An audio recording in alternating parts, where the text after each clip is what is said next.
Bora para um safari um pouco diferente. Em vez de leões e girafas, a gente vai explorar um ecossistema digital que está mudando o nosso mundo. O zoológico fascinante da inteligência artificial. Vamos começar essa expedição. O termo rede neural está em todo lugar, né? Mas o que isso quer dizer de verdade? Se a primeira imagem que vem à cabeça é de uma coisa só super inteligente, é melhor pensar de novo. A realidade se parece muito mais com um ecossistema, cheio de vida e bem diversificado.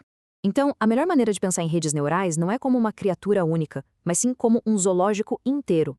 A fonte para essa análise visual, o The Asimov Institute, chama isso de um pequeno zoológico de redes neurais. Cada arquitetura é como se fosse uma espécie diferente, sabe? Que evoluiu com habilidades únicas para resolver problemas específicos.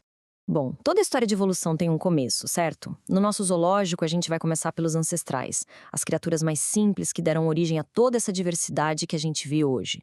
Vamos conhecer as origens lineares da IA. Mas antes de sair andando por aí, todo bom zoológico precisa de um mapa. E essa legenda aqui vai ser o nosso guia. Não precisa decorar tudo, não. Vamos focar só em alguns símbolos mais importantes para nossa jornada. Primeiro, esses círculos amarelos são as células de entrada. É por aqui que toda a informação do mundo, tipo imagens ou textos, entra na rede. Pensa neles como se fossem os olhos e os ouvidos das nossas criaturas de IA. Depois, lá na outra ponta, a gente tem os círculos laranjas, as células de saída. Depois de processar toda a informação, é aqui que a rede entrega a conclusão dela. Pode ser uma classificação, uma previsão, uma decisão. É tipo a voz da criatura. E olha ele aí, o ancestral de todos, o Perceptron, lá de 1958. Essa é a criatura mais fundamental do nosso zoológico. A habilidade dele é simples, mas foi super poderosa na época.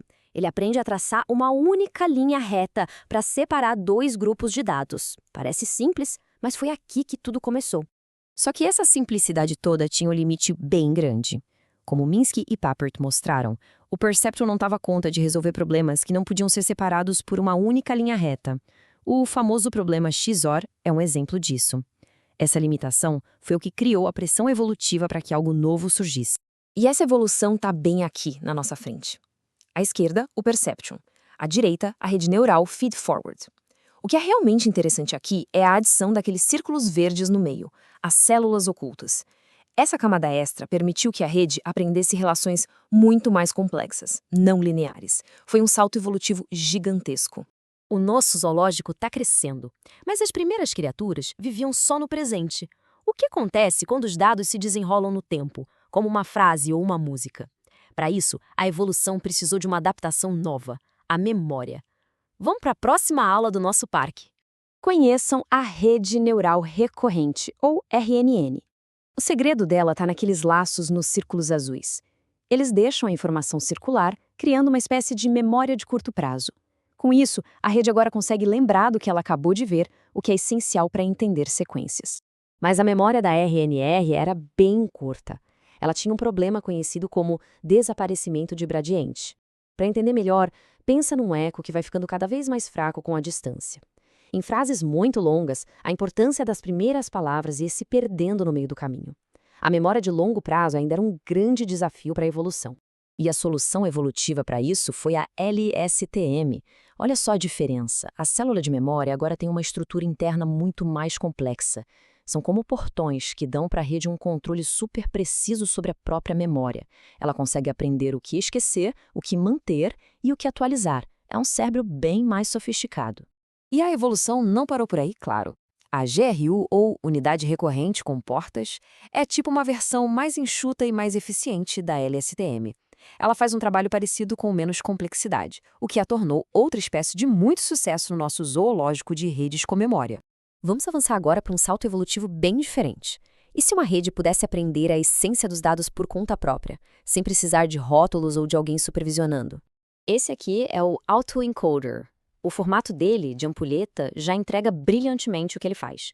Ele pega um monte de dados na entrada, comprime tudo ali no meio, para capturar só as características mais essenciais e depois tenta reconstruir a entrada original a partir dessa versão compacta. O processo é genial e funciona em duas etapas. Primeiro, a codificação, que é quando a rede aprende a criar um resumo bem eficiente dos dados. Depois, a decodificação, onde ela tenta recriar a original a partir desse resumo. O verdadeiro poder aqui não está na reconstrução, mas na representação super útil que ela aprende a criar ali no meio do caminho. Bom, fizemos um tour rápido por algumas das principais alas do nosso zoológico. Agora, vamos dar um passo para trás e observar o ecossistema como um todo, para ter uma visão geral. A gente pode resumir as principais famílias e seus superpoderes. As redes feed-forward são ótimas para classificação e decisão, tipo identificação em meio a spam. As recorrentes são as mestras em entender sequências, como traduzir idiomas. E os autoencoders são especialistas em descobrir a essência dos dados, o que é muito útil para sistemas de recomendação, por exemplo. E isso nos leva à ideia central do nosso Safari. Inteligência artificial não é um bicho só. É um zoológico inteiro de espécies que evoluíram para se destacar em tarefas muito diferentes. O segredo é saber qual criatura chamar para cada desafio que aparece.